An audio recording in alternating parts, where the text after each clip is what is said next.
지난 시간에 우리는 이스라엘이라고 하는 하나님의 공동체, 이 하나님의 공동체를 더욱더 거룩하게 세워나가기 위해서 하나님께서 제정해 주신 나시린 제도에 대해서 함께 살폈습니다. 이 나시린은 원어상으로 나자르라고 해서 구별해서 드린다라는 그런 뜻을 가지고 있다 말씀을 드렸습니다. 즉 나시린은 세상과 구별된 모습으로 또 구별된 헌신으로 하나님 뜻대로 거룩하게 살아가는 사람들을 가리키는 말입니다.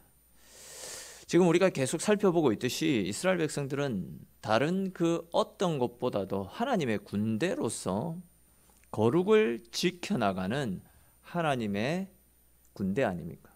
그래서 그 거룩한 군대를 세워나가기 위해서는 나시린과 같이 구별된 삶을 살아가고 하나님 앞에 헌신하는 성도들로 가득 차 있어야 된다라고 말씀을 드렸습니다.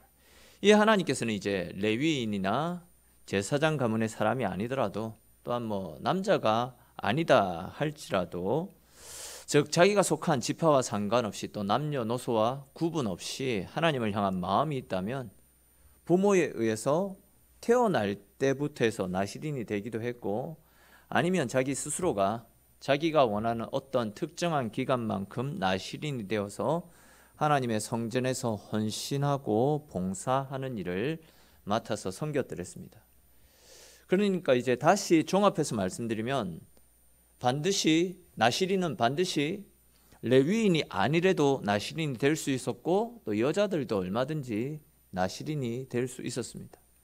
내가 하나님 앞에 헌신하고자 하는 충성하고자 하는 거룩한 마음, 구별된 마음만 있다라고 한다면 신학을 따로 공부하지 않은 사람이라 할지라도 누구든지 하나님 앞에 자신을 들여서 자신을 하나님 나라, 하나님의 군대를 세워나가는 거룩한 일꾼으로 쓰임받을 수 있었다라고 지난주에 살폈습니다.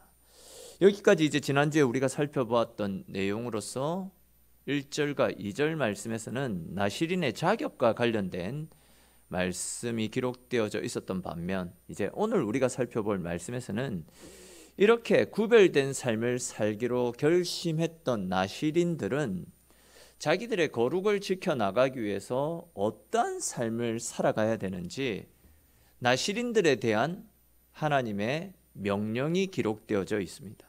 그 내용을 이제 좀 자세히 살펴보도록 할 건데요. 먼저 우리 3절과 4절에 기록된 말씀 같이 한번 읽어보겠습니다. 포도주와 독주를 멀리하며 포도주로 된 초나 독주로 된 초를 마시지 말며 포도즙도 마시지 말며 생포도나 건포도도 먹지 말지니 자기 몸을 구별하는 모든 날 동안에는 포도나무 솟아는 씨나 껍질이라도 먹지 말지며. 아멘. 자, 보시면 하나님은 포도와 관련해서 무슨 아픔이 있었나 하는 그런 생각이 들 정도로 포도와 술과 관련된 것은 철저하게 금지하시는 것을 볼 수 있지 않습니까? 보시면 포도주를 먹지 말라라는 말씀 정도가 아닙니다. 포도주로 된 초도 먹지 말고 포도즙도 마시지 말고 생포도, 건포도도 마시지 말고 나시린으로 서역한 동안에는 포도에 있는 씨나 껍질조차도 먹지 말라라고 철저하게 당부하시는 것을 볼 수 있습니다. 근데 여러분, 하나님은 왜 나시린들은 이렇게 철저하게 포도와 관련된 것들은 아예 근처에도 가지 못하도록 막고 계시는 것이겠습니까? 그건 우리가 약하기 때문이겠죠. 우리의 약함을 하나님이 너무나도 잘 알고 계시기 때문입니다. 예를 들어서 포도주를 안 먹겠다라고 하나님 앞에 맹세를 했는데 포도알이라든지 아니면 건포도 이런 것들을 먹게 되면 나도 모르게 옛날에 먹었던 포도주가 생각나게 되는 겁니다. 그러니까 아예 하근이 될 수 있는 것은 완전히 그 근처에도 가지 말고 뿌리조차도 뽑아야 된다라는 거죠. 악은 그 모양이라도 버려라 라는 데살로니가 전서 5장 12절에 기록된 말씀 그대로 우리가 넘어지지 않도록 아예 그 근원조차 차단하시려는 하나님의 마음을 알 수 있습니다. 제가 옛날 그 대학 수업 중에 이제 교수님께 미리 양해를 구한 뒤에 수업을 대체해서 술집에서 단합대회를 하는 경우가 한 번씩 있었습니다. 학기 시작할 때 뭐 전공 과목 같은 경우에는 그런 경우들이 한 번씩 있었습니다. 이제 수업을 대체하는 자리이기 때문에 출석 체크를 하잖아요. 출석 체크를 하기 때문에 어쩔 수 없이 가게 됩니다. 근데 저는 가면 좋더라고요. 가면 뭐 출석도 체크가 되지, 수업은 안 하는데 안주는 많이 있지, 뭐 배고픈 시절에 마음껏 먹고 올 수 있으니까 저는 가서 그렇게 좀 표현이 조금 그렇지만 잘 먹고 그렇게 놀다가 왔습니다. 근데 이제 문제는 그런 술자리에 가게 되면 나는 교회에 다니기 때문에 술은 안 마신다, 처음부터 이제 사양을 하는 친구들이 있거든요. 그럼 그런 친구들을 뭐 다른 사람들이 가만히 내버려 둡니까? 아니지 않습니까? 분위기 깨진다, 딱 한 잔만 마셔라, 건배를 해야 되는데 잔만 받아둬라 등등등 많은 유혹을 합니다. 저는 뭐 제가 이전에도 몇 번 말씀드렸듯이 교회 다니기 전에는 어렸을 때부터 술을 참 즐겨 마셨더랬습니다. 중학교 때는 집에 있는 과일 당금주 그걸 몰래 먹고 절반 정도 마신 다음에 물을 받아놓고 그렇게 안 먹은 것처럼 시치미를 뗀 적도 있었고, 시험 기간에도 이제 술을 먹고 뻗어버리는 바람에 시험을 망쳤던 그런 전력도 있었더랬습니다. 근데 그만큼 이제 좀 술을 좋아했던 사람인 것 같은데, 중3 때 교회를 다니기 시작하고 또 고3 때 목사가 되겠다라는 소원을 하고부터는 일체 뭐 술을 입에 대지 않았고 그 신념을 계속해서 지키고 있는데, 저희 친구들 중에서는 같은 과 학생들 중에서는 그런 자리에서 분위기 깨지니까 한 잔만 마셔라, 잔만 받아둬라, 이런 소리를 듣고 잔을 받았다가 주변 사람들의 유혹, 잔소리, 싫은 소리 이런 것들을 견디지 못해가지고 한 잔 입에 대다가 결국은 뻗어버리는 그런 경우들을 종종 목격할 때가 있었습니다. 이것이 우리 인간의 연약한 모습이고 우리의 실상이다라는 겁니다. 즉 술집에 따라가게 되면 나는 절대 안 마신다라고 결단을 해도 분위기 때문에 잔을 받게 되는 겁니다. 그리고 안주를 하나씩 먹다 보면 술 생각이 나게 되는 것이고, 그렇게 한 잔씩 먹다 보면 결국은 넘어지고 결국은 실패하고 마는 것입니다. 그러니까 하나님은 이런 우리의 약함을 아시기 때문에, 즉 우리가 넘어지지 않게 하시려고 죄가 될 만한 곳에는 발도 들여놓지 말라라는 말씀을 하시는 것이죠. 즉 포도주를 생각나게 하는 포도로 된 식초, 포도즙 또한 생포도나 건포도, 또 포도씨나 포도 껍질 이런 것들을 아예 먹지 말라라고 나시린 서약을 한 사람들에게 말씀으로 가르쳐 주셨던 겁니다. 자, 그런데 여기서 우리가 또 생각해 볼 것이 있습니다. 지금 우리가 살펴보고 있는 말씀이 민수기서 말씀이잖아요. 민수기서 말씀에서 하나님께서 거룩한 삶을 결단한 나시린들에게 술이나 술을 생각나게 만드는 모든 것들은 아예 입에도 대지 말고 근처에도 가지 말라라고 이렇게 당부를 하셨던 것은 민수기 전에 기록되어졌던 창세기나 출애굽기, 레위기, 창세기, 출애굽기, 레위기, 즉 이스라엘의 지나온 역사 가운데서 믿음의 사람들이 술 때문에 무너졌던 아픔과 부끄러운 역사들이 그들 가운데 있었기 때문에 하나님이 지금 이 민수기 말씀에서 광야 생활을 하는 이스라엘 백성들에게 술과 관련된 트레이닝을 시키시는 것 아니겠습니까? 혹 여러분, 그렇다면 창세기나 출애굽기, 레위기 말씀에서 이스라엘 백성들, 그것도 믿음의 사람들 중에서 술 때문에 넘어졌던 사건 하면 생각나는 것이 있습니까? 가장 대표적인 사건이 무엇이죠? 그렇죠, 노아 사건입니다. 창세기 6장 9절 화면만 좀 띄워주십시오. 보시면 하나님은 노아에 대해서 뭐라고 평가합니까? 의인이고 당대의 완전한 사람이다 라고 평가를 하고 있지 않습니까? 그렇게 완전한 사람이었기 때문에 120년 동안 하나님의 말씀을 따라 모든 사람들의 비난과 조롱 가운데서도 포기하지 않고 방주를 지을 수 있었던 겁니다. 근데 이제 노아는 방주 사건이 끝나고 나서 긴장이 풀렸는지 포도주를 마시고 술에 취해서 옷을 다 벗은 채로 잠에 들었다가 자녀들에게 수치스러운 부분을 보이지 않습니까? 그렇게 이제 자녀들이 자기를 조롱했다라는 이유로 함이라고 하는 아들에게 저주를 퍼붓는 부끄러운 역사들이 그들 가운데 있었습니다. 여러분, 당대의 의인이라고 불리고 또 120년 동안이나 말씀에 순종해서 방주를 만들고 그런 가운데 하나님의 복음을 전하는 데 힘썼던, 그렇게 위대하고 위대했던 노아도 술에 취하니까 이렇게 되더라는 겁니다. 실수하고 넘어지고 죄짓고 하나님의 마음을 아프게 하고 자식을 저주하는 이런 일들이 일어나게 되더라라는 거죠. 노아와 같은 당대의 의인도 술에 취하면 이렇게 실수할 수 있기 때문에 하나님께서는 하나님 앞에서 거룩한 삶을 살기를 결단한 나실인들은 술이 생각날 수 있는 모든 것들은 아예 원인부터 다 차단시킬 것을 말씀하셨다라는 거죠. 또 이제 창세기 말씀해 보시면 아브라함의 조카 롯이 나오지 않습니까? 롯은 자기 아내와 결혼한 두 딸, 그리고 두 명의 사위와 같이 생활을 하고 있다가 소돔과 고모라가 멸망한다라는 소식을 듣고는 그것을 탈출해서 나왔지 않습니까?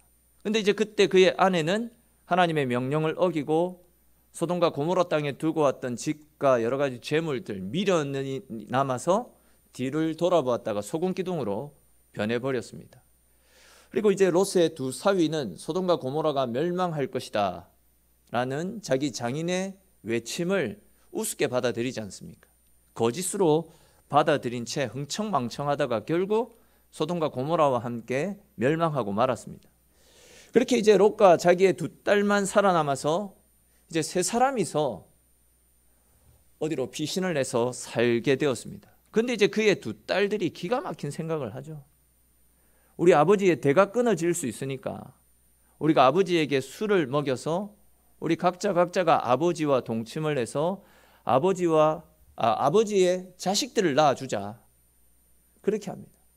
그래서 그 자식들이, 두 딸이 롯에게 포도주를 잔뜩 먹인 다음에 아버지를 재우고 동침해서 아들을 한 명씩 낳는데 그 아들이 모압과 암몬입니다. 그렇게 이제 태어난 두 아들은 평생을 이스라엘을 괴롭히고 대적하며 하나님의 원수 국가로서 악명을 떨치는 모압과 암몬이라는 나라를 세우게 됩니다. 결국 술에 취해서 그의 자손들이 대대로 하나님과 원수된 관계에 놓이는 참으로 큰 저주에 빠지는 것을 보게 됩니다. 마지막으로 이거 한 가지만 더 살펴보면 레위기서에 나타나는 말씀인데, 레위기서 말씀해 보시면 대제사장 아론의 아들 중에서 나답과 아비후가 하나님 앞에 제사를 드리러 회막에 들어갔다가 하나님이 명하시지 않은 향로를 가지고 하나님 앞에 불을 지피다가 하늘에서 내려온 불에 의해서 죽게 되지 않습니까? 그런데 이제 그 사건 이후에, 그 사건이 레위기 10장 1절에 나타나는데, 그 사건이 있은 이후에 레위기 10장 9절 말씀을 보시면 하나님께서 아론에게 하시는 말씀이 나타납니다. 그 말씀의 내용은 너희 제사장들은 회막에 들어갈 때에 포도주나 독주를 마시지 마라. 그리하여 너희 죽음을 면하라. 이것은 너희가 대대로 지킬 영원한 규례다라고 아론에게 명령하시는 말씀이 나타납니다.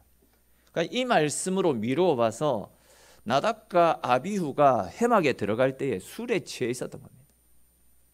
술에 취해 가지고 정신이 온전하지 못했기 때문에 하나님께서 명령하시지도 않은 불을 담아서 제사를 지내다가 결국은 죽은 것이죠. 그렇기 때문에 하나님께서 회막에 들어가는 제사장들은 절대 포도주와 술을 마시지 말라라고 당부를 하신 것이 아닌가, 그렇게 추측을 할 수 있습니다. 자, 아무튼 이렇게 이스라엘의 지난 역사 속에서 당대의 의인도, 또한 소돔과 고모라가 심판을 당할 때 특별한 하나님의 은혜로 심판 가운데 건진받았던 아브라함의 조카도, 또 대제사장의 아들들도 전부 다 믿음 있는 사람 아닙니까? 당대를 대표하는 믿음 있는 사람이었다라고 말씀드릴 수 있습니다. 근데 이렇게 믿음 있는 사람도 술을 마시니까 넘어지더라는 겁니다. 성령의 지배를 받지 않고 술의 지배를 받으니까 정신이 나가가지고 전부 다 하나님의 마음을 아프게 하고 공동체를 파괴시키는 엄청난 죄를 짓게 되더라라는 겁니다. 그렇기 때문에 하나님은 나시린들은 절대 술을 입에 대어서도 안 되고 가까이 해서는 더더욱 안 된다라는 명령을 내리셨다라는 거죠. 그럼 그 모양이라도 버리라. 온전히 하나님 앞에서 자기 자신을 바로 세워가야 된다라는 측면에서 술을 금하셨던 거죠. 이거는 꼭 술만 해당되어지는 것은 분명히 아닙니다. 우리는 우리를 넘어지게 만들고 하나님과의 관계를 가로막아버리는 나의 약점들, 나의 약한 부분들은 철저하게 믿음으로 차단시킬 수 있어야 됩니다. 게임에 약한 사람들은 아이고 5분만 게임하지, 이렇게 5분만 하지 하면서 게임을 만졌다가 거기에 푹 빠져가 1시간이고 2시간이고 밤을 새워가면서 자기 영혼을 갉아먹는 일들이 있습니다. TV 잠깐만 보지, 폰 잠깐만 보지, 아이고 5분만 보다가 자야지, 이렇게 하다가 거기에 푹 빠져가지고 결국 밤새고 하나님은 찾지 못하고 우리의 영혼만 더러워지고 하나님과의 관계가 막히는 이런 일들이 일어설 수 있다는 거죠. 그렇기 때문에 우리는 우리를 약하게 만들고 넘어지게 만들고 하나님과의 관계를 차단시키는 것이 그 어떤 것들이라도 내가 약한 부분은 절대 그 근처도 가지 않도록 내 삶을 믿음으로, 말씀으로 철저하게 막아설 수 있어야 된다라는 겁니다. 자, 이제 다음으로 하나님께서 나시린에게 자기 몸을 거룩하게 구별하도록 말씀하신 두 번째 명령이 나타나는데 그 두 번째 명령이 무엇입니까? 우리 5절에 기록된 말씀 같이 한번 읽어봅시다. 5절 말씀입니다. 그 소원을 하고 구별하는 모든 날 동안은 삭도를 절대로 그의 머리에 대지 말 것이라. 자기 몸을 구별하여 여호와께 드리는 날이 차기까지 그는 거룩한즉 그의 머리털을 길게 자라게 할 것이며. 아멘. 자, 보시면 여러분, 하나님께서 나시린에게 머리에 삭도를 대지 말라, 즉 절대 머리를 깎지 말라라고 말씀하시잖아요. 그렇게 말씀하시는 이유가 무엇이겠습니까? 성경에서는 이 머리라는 것이 그 사람의 주권, 그 사람의 권위를 상징하는 것이거든요. 따라서 이제 나시린들에게 머리를 깎지 말라라고 말씀하셨던 이유는 하나님을 당신들의 머리로 삼고 온전히 그분의 능력과 그분의 주권에 순종하면서 그분께 붙들린 삶을 살아가라 라는 그런 의도로 머리를 깎지 말라라고 당부하셨던 겁니다. 다시 말해서 제 삶의 주인은 하나님이시니 저는 이제 제 삶을 하나님께 바치겠습니다. 제 삶을 세상의 욕심을 쫓는데 사용하지 않겠습니다. 육체의 정욕을 위한 일들에 제 인생을 허비하지 않겠습니다. 세상에 대해서는 눈과 마음을 온전히 닫고 하나님만 바라보겠습니다. 하나님의 종으로서 하나님을 나의 주인으로 삼고 하나님의 뜻에 따라서 살아가는 믿음의 사람, 순종의 사람으로 하나님 나라와 주의 군대를 섬기겠습니다 라는 이런 의도에서, 이런 마음으로 머리를 깎지 말라라고 당부하셨다라는 거죠. 그렇게 이제 나를 내려놓고 하나님을 주인으로 삼고 하나님의 뜻에 순종하게 살면, 순종하면서 살게 되면 하나님이 내 삶의 주인이시기 때문에 내 삶을 하나님이 책임져 주시는 겁니다. 하나님이 내 인생을 당신이 원하는 대로 끌어가시기 때문에 하나님께 맡긴 나의 인생은 오히려 내가 내 삶의 주인이 되어서 내 뜻대로 컨트롤하는 것보다도 더 많은 열매를 맺을 수 있고 더 풍성한 하나님의 은혜 가운데 거할 수 있게 되는 것입니다. 그렇기 때문에 우리는 언제나 내가 내 삶의 주인이 되는 것이 아니라 하나님께 우리의 인생을 맡기고 하나님을 주인으로 삼고 하나님께 붙들린 삶을 살 수 있어야 된다라는 것이죠. 저와 여러분들 모두가 이러한 사실을 다시금 우리의 마음에 되새기시면서 이제는 내 생각과 내 의지를 다 포기하고 하나님 말씀 앞에 순종하면서 하나님께 내 인생을 온전히 내어드릴 수 있기를 바랍니다. 그리하여 나의 남은 인생들이 하나님이 주시는 은혜와 능력으로 지나온 삶보다도 앞으로의 삶이 더욱더 거룩하고 향기로운 하나님과 함께함의 기쁨이 가득한 복되고 거룩한 삶이 될 수 있기를 주님의 이름으로 축원합니다.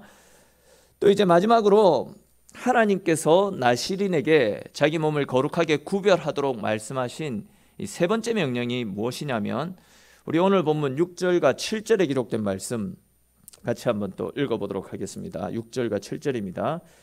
자기의 몸을 구별하여 여호와께 드리는 모든 날 동안은 시체를 가까이 하지 말 것이요 그의 부모 형제 자매가 죽은 때라도 그로 말미암아 몸을 더럽히지 말 것이니 이는 자기의 몸을 구별하여 하나님께 드리는 표가 그의 머리에 있음이라. 아멘.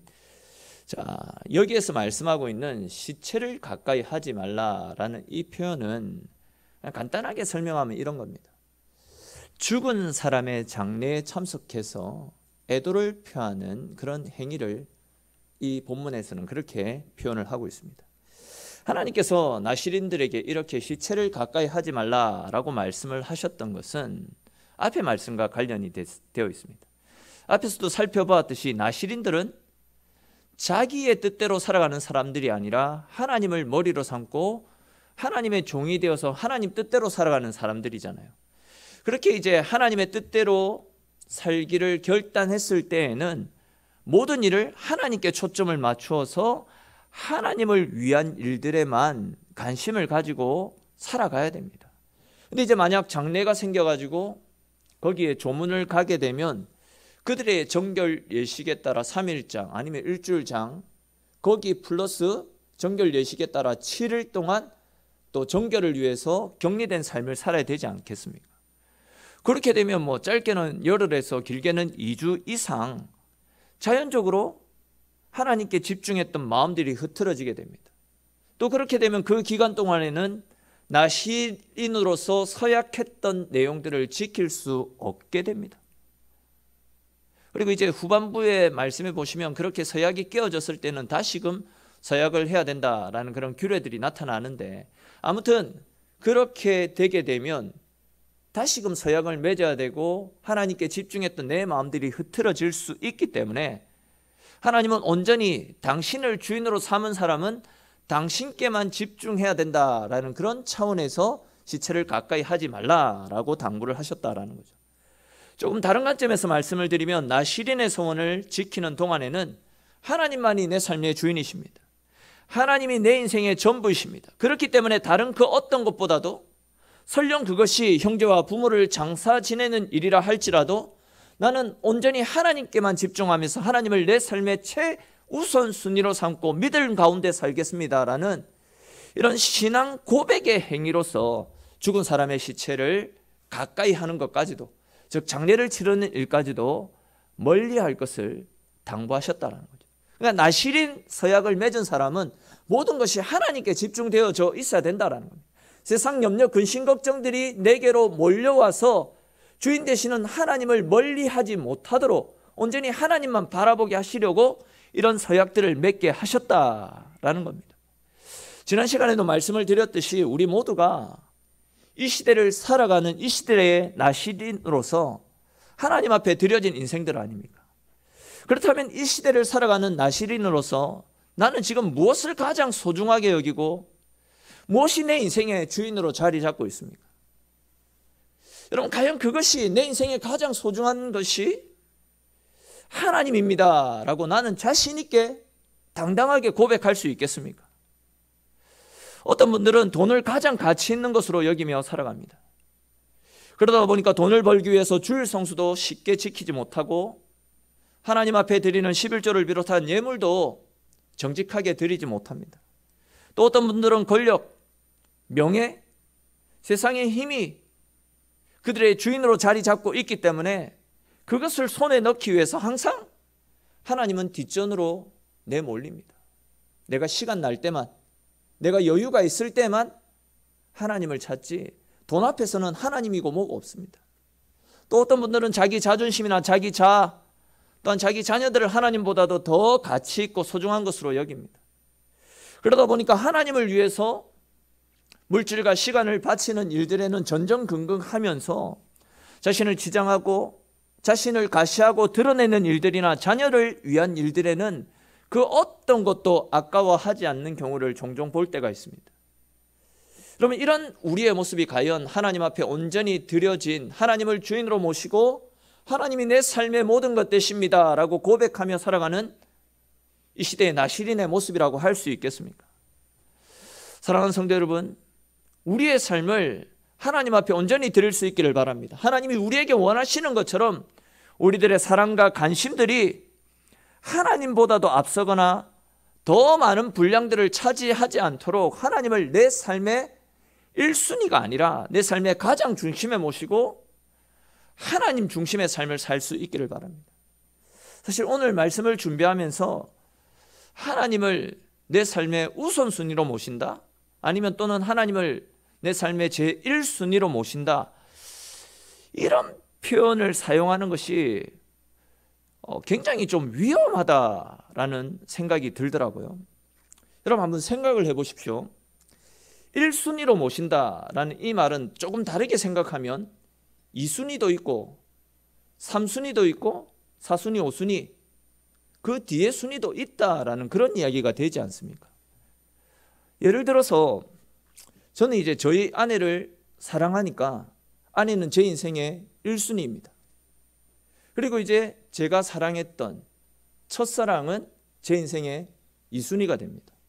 그리고 제가 청년 때 제가 저를 좋다 하면서 저를 쫓아다녔던 그 자매를 제 3순위에 두고 1순위를 가장 사랑하고 2순위, 3순위는 차례로 사랑한다라고 한다면 여러분 그것이 과연 올바른 사랑이라고 말할 수 있겠습니까? 이런 식으로 사랑을 하면 안 된다라는 겁니다. 만약에 제가 이런 삶을 살면 어떤 일이 일어나겠습니까? 저희 가정은 깨어지는 것은 당연한 일이고 저는 사회에서 매장이 되어질 겁니다. 더 이상 교회에서 사역을 못하게 될 것입니다. 제 삶의 여자는 오직 저희 안에 한 사람, 오직 한 여인만 사랑하고 그 여인을 위해서 내 인생을 바쳐야 되는 겁니다. 이럴 때 그 한 여인이 아멘으로 응답하면 참 좋을 건데 영 분위기를 못 맞추고 있습니다. 자, 아무튼 하나님께서 나시린의 삶을 살기를 원하는 이 시대의 그리스도인들에게 원하는 모습도 바로 이런 모습이다라는 것이죠. 첫 번째는 하나님 사랑하고 두 번째는 돈을 사랑하고 세 번째는 명예를 사랑하고 이렇게 하는 것이 아니라 온전히 하나님을 사랑하고 내 중심에 하나님만을 모시고 하나님과 함께하는 삶을 살아가라라는 겁니다. 하나님께 온전히 내 인생을 바쳐라는 거죠. 그렇게 우리의 삶을 하나님께 바칠 때에 그 인생은 하나님께서 온전히 책임져 주시는 하나님께 붙들린 삶을 살 수 있다라는 겁니다. 사랑하는 성도 여러분, 하나님은 우리를 향해서 지금까지 우리가 살아왔던 나 중심의 삶을 끝을 내고 이제는 하나님 중심의 인생을 살아가라라고 말씀하십니다. 즉 지금껏 먹는 것과 마시는 것, 입는 것과 사는 것, 온전히 육신적인 것을 중심으로 살아왔던 내 인생을 이제는 영적이고 하나님을 위한 일들에 내 인생을 바쳐라. 하나님과 함께하는 삶을 살아가라 라고 말씀하고 있습니다. 하나님을 위한 일들이 아니라 내 야망을 위해서 내 욕심과 쾌락과 정욕을 위해서 살아왔다라고 한다면 이제는 하나님의 백성답게 하나님이 불러 세우신 하나님의 군대의 당당한 용사로서 이제는 하나님의 교회를 거룩하게 세워나가는 일들에 복음의 증인이 되어서 하나님 영광을 드러내는 일들에 우리 인생을 온전히 바치며 살 것을 하나님 말씀하고 있다라는 거죠. 그런데 어떻습니까? 안타깝게도 이 시대에 나시린으로 부름받은 우리들의 삶이 이러한 삶을 살지 못하기 때문에 성전이 병들어가고 있지 않습니까? 하나님의 군대 성전을 거룩하게 세워가게 하시려고 우리를 불러주셨고 특별히 나시린을 세워주셨는데 나시린으로 부름받은 우리들이 그 사명을 감당하지 못하고 있기 때문에 성전이 병들어가고 있다라는 거죠. 그리고 성전이 은혜 가운데 세상 속으로 생명을 흘려보내지 못하고 있기 때문에 세상이 병들고 있고 그 병든 세상이 결국은 치료받지 못한 아픈 가슴들을 가지고 교회를 비난하고 교회를 저주하고 교회를 욕하는 것 아니겠습니까? 여러분, 병든 세상을 치료하는 길은 다른 길이 아닙니다. 말씀을 맡은 우리가 성전을 거룩하게 세움으로써 성전에서 나오는 하나님의 은혜를 흘려보내야 되는 우리가 다시금 우리의 사명을 기억하고 말씀 앞에 우리 자신을 바로 세워나가는 것, 우리에게 맡겨주신 나시린의 사명을 제대로 감당할 때에 결국은 세상이 바뀌게 된다라는 겁니다. 다시 말해서 우리가 바뀌어야 됩니다. 물질 때문에 내 욕심 때문에 수시로 신앙마저도 던져버리는 우리 가운데 있는 이런 연약함을 던져버려야 된다라는 거죠. 말로만, 입술로만 하나님이 전부입니다. 내 삶의 주인 됩니다. 내가 주인 삼은 모든 걸 내려놓고 주님 따르는 삶을 살겠습니다 라고 말하면서도 수시로 하나님을 차순위로 밀어내어버리는 우리 인생의 변화가 일어나야 된다라는 겁니다. 말로만, 입술로만이 아니라 실제로 주님을 주인으로 모시고 주님과 동행하는 삶, 주님께 이끌리는 삶, 주님을 주인으로 모시고 주님과 함께하는 삶을 살 수 있어야 된다라는 거죠. 세상의 풍조와 가치관이 어떠한다 할지라도 우리는 세상에 속한 사람이 아니라 하나님께 부름받은 하나님의 백성들 아닙니까? 그 무엇보다도 주의 교회를, 하나님의 군대를 든든하게 세워가라고 부름받은 이 시대의 나시린이고 이 시대의 증인들 아닙니까? 그러므로 여러분, 세상과 다른 모습으로 온전히 하나님께만 초점을 맞추시고 하나님의 말씀을 따라 언제나 믿음의 삶을 살 수 있기를 바랍니다.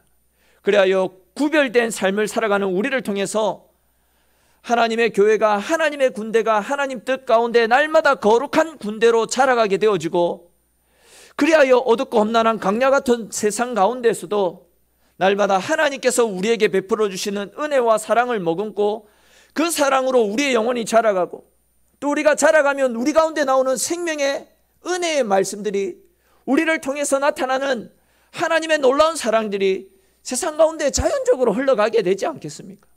우리는 그 일들을 위해서 하나님으로부터 부름받은 하나님의 백성임을 다시 한 번 더 기억하면서 우리 자신을 나시린으로서, 하나님께 선택받은 하나님의 백성으로서 바르고 건강하게 잘 세워감을 통하여서 하나님 맡겨주신 사명에 따라 이 땅을, 또 온 세상을 하나님의 거룩한 나라로 변화시켜 나가는데 하나님으로부터 거룩하게 쓰임받는 저와 여러분들의 삶이 될 수 있기를 주님의 이름으로 축원합니다. 잠시 기도드리겠습니다. 사랑의 하나님,